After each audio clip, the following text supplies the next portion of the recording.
नमस्कार सगळ्यांना. तुमचं स्वाद बरीच रेसिपीज या चॅनलमध्ये मी स्वागत करतो. आज आपण बनवणार आहोत तिसऱ्यांचं झणझणीत सुकं. ते बनवण्यासाठी लागणारं साहित्य पाहूया. तर तिसऱ्यांचं झणझणीत सुकं बनवण्यासाठी आम्हाला लागणार आहेत तिसऱ्या. मी या तिसऱ्या 3 पाण्याने धुवून घेतल्या आहेत.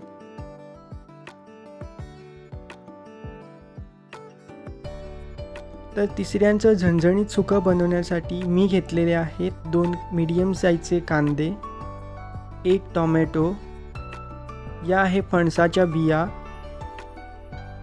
1 बटाटा, ओलं खोबरं किसून घेतलेलं आहे आणि 2 मिरची. मसाल्यामध्ये मी घेतलेले आहे लाल तिखट, आपण चवीनुसार वापरा, मीठ स्वादानुसार, गरम मसाला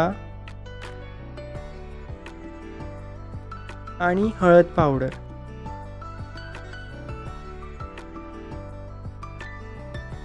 मी ज्या या तिसऱ्या घेतलेल्या आहेत, मी त्या 3 पाण्याने धुवून घेतलेल्या आहेत. आता आम्ही त्याला वाफ लावून घेऊया. वाफ लावून घेण्यासाठी मी एका भांड्यात सगळ्या तिसऱ्या घातल्या आहे आणि त्याच्यावरती भरून असं पाणी घेतलेलं आहे. आता मी हे भांडं आहे ते गॅसवरती ठेवून देतो आणि त्याला एक उकळी काढून घेऊया.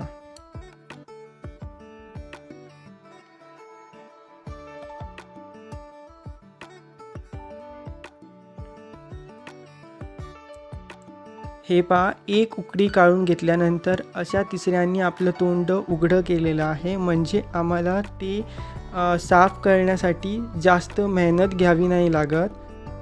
हे बघा, असे ओपन झालेले आहे तिसरे.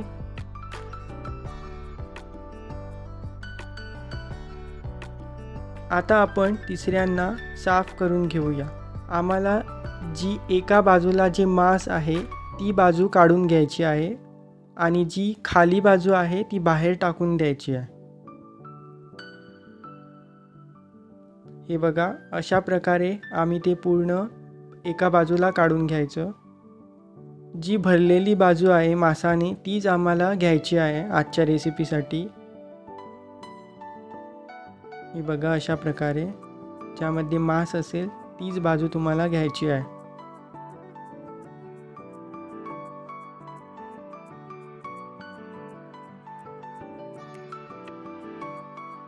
असेच मी पहा सर्व तिसऱ्यांना साफ करून एका बाजूला काढून घेतलेलं आहे. हे बघा, अशा प्रकारे आम्हाला ती साफ करून घ्यायची आहे.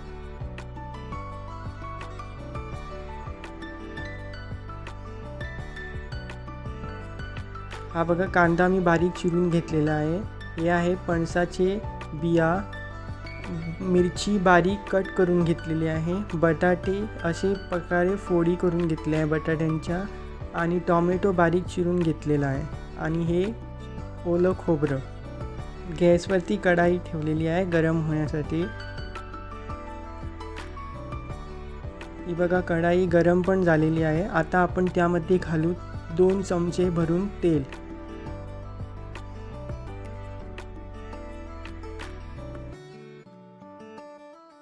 तर तेल गरम झालेलं आहे. आता आपण त्यामध्ये घालू कांदा. हा बारीक चिरलेला कांदा मी त्यामध्ये घालून घेतो पूर्ण.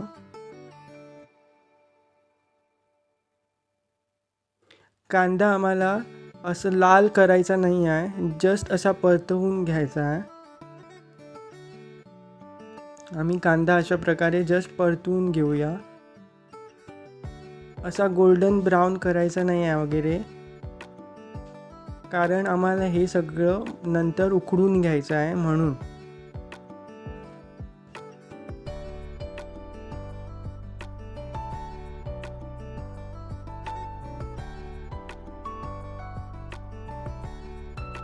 आता आपण त्यामध्ये घालूया फणसाची बिया. त्या पण अशा परतवूनच घेऊया, कारण या शिजायला थोडा वेळ लागतात, त्यामध्ये आम्हाला नंतर पाणी घालायचं आहे शिजवण्यासाठी.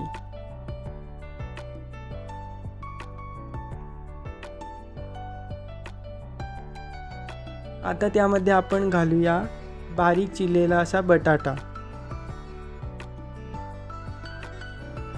तो पण तसाच परतवून घेऊया काही मिनिटे.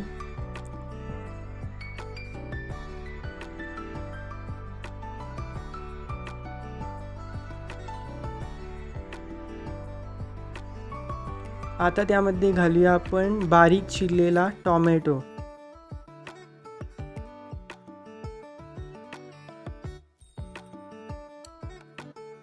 टोमॅटो पण त्याच्यामध्ये मिक्स करून घेऊया चांगल्या प्रकारे.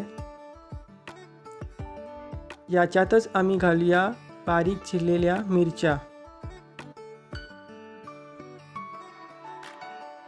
आता आपण यामध्ये घालणार हळद पावडर अर्धा चमचा लाल तिखट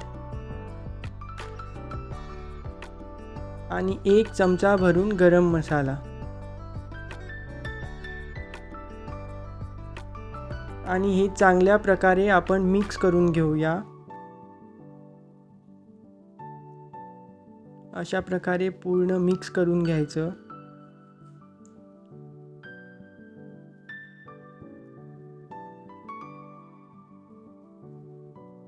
आणि आता आपण त्याच्यात घालणार आहोत पाणी.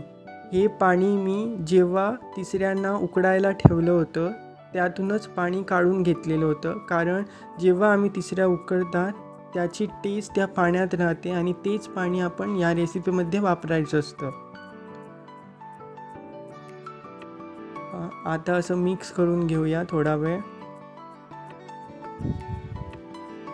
आता आपण यामध्ये जे तिसरे उकडून घेतलेले ते आता यामध्ये घालूया.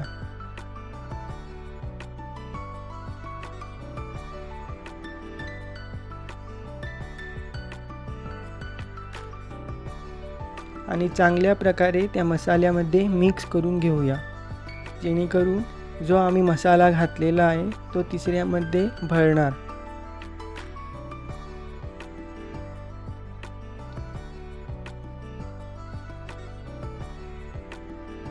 याच्यामध्ये आम्ही जी फणसाच्या बिया आणि बटाटे घातलेले आहेत ते उकडून घेण्यासाठी आम्ही त्याच्यावरती झाकण लावून घेऊया आणि 1 उकळी येऊ देऊ द्या.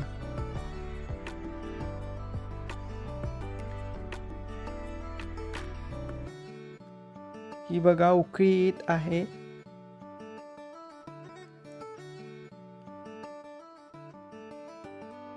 आता असंच ते परतवून घेऊया.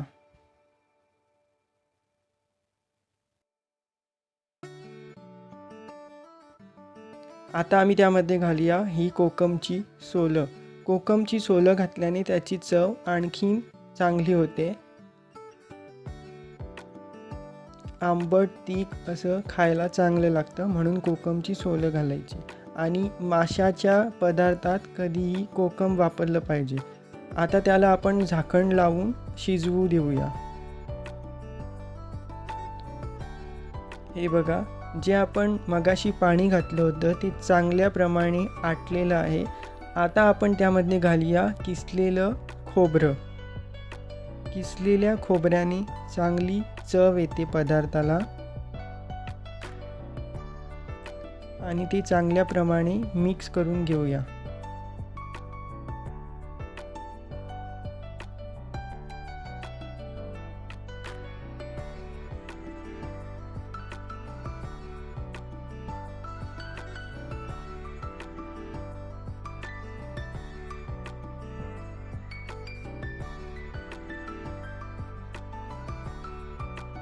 आता झाकण लावून घेऊया आणि कमीत कमी 2 मिनिटं शिजू देऊया. हे बघा, चांगलं शिजलेलं आहे पूर्ण. आता आपण त्यामध्ये घालणार आहोत मीठ. मी अर्धा चमचा मीठ घातलेलं आहे. आपण आपल्या चवीप्रमाणे मीठ घालून घ्या.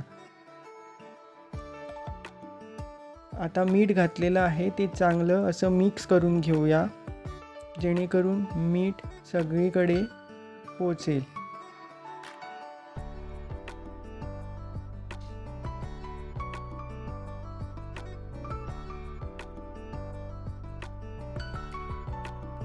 आणि आता झाकण लावून 2 मिनिटं असंच सोडून देऊया.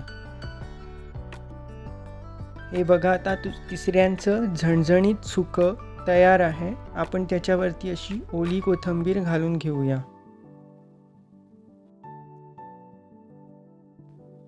तुम्हाला हे तिसऱ्याचं झणझणीत सुख कसं वाटलं हे कॉमेंट करून नक्की सांगा.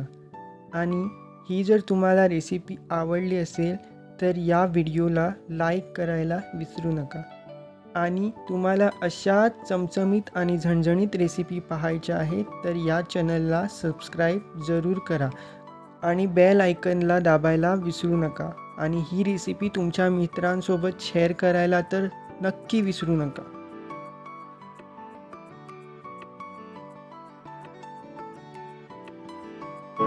Subscribe to our YouTube channel, hit the bell icon, like, comment and share.